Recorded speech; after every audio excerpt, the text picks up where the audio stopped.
I'm joined now by Stephen Crabb MP, who is the Parliamentary Chairman of the Conservative Friends of Israel group. Stephen, thanks very much for joining us on I24 News. It's a momentous day for Israel, the anniversary of the Balfour Declaration, but what does this mean for the UK?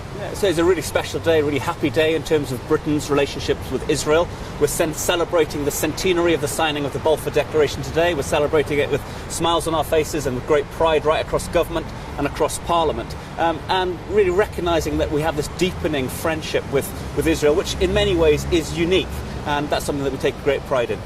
Unique, you say. There's obviously a strong trade relationship. Prime Minister Netanyahu will be visiting the stock exchange tomorrow. What is the future of that relationship, especially in terms of Brexit?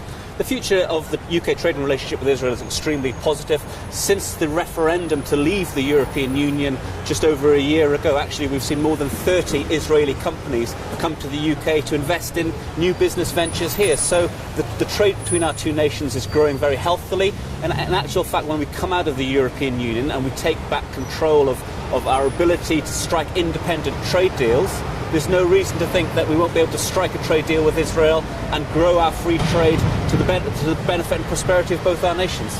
Now, there's that dinner happening this evening. The Prime Minister will be there, Theresa May, and also Benjamin Netanyahu.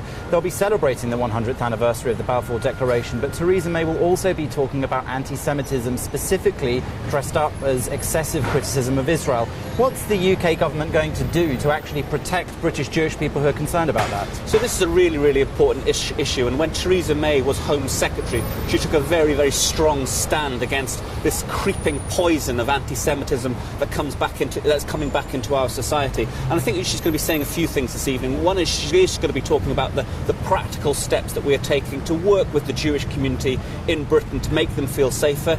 No Jewish child going to school or any Jewish person going to synagogue should feel threatened in any way. So organisations like the Community Security Trust in the UK that works particularly closely with the Jewish community here, I expect that she'll be talking about the assistance and practical assistance that we give the CST. But I think also she'll be talking about this need for all the party leaders, the political party leaders in the UK, to start calling out anti-Semitism within our ranks. It's unacceptable to hear politicians, whatever colour they are, speak in a way that basically belies a quiet anti-Semitism. We don't want that in our political culture, and I think Theresa May will speak out against that.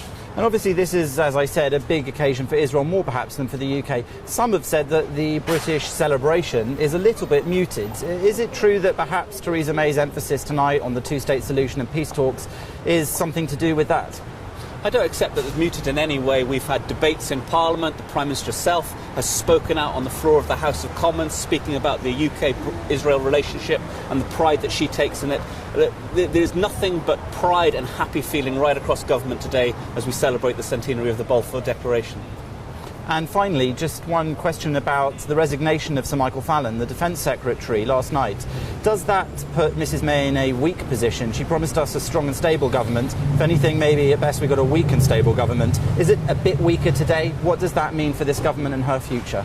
Well, Michael Fallon is a huge loss from government. I think everybody would recognise that. He was an extremely experienced and very, very effective and capable Secretary of State for Defence.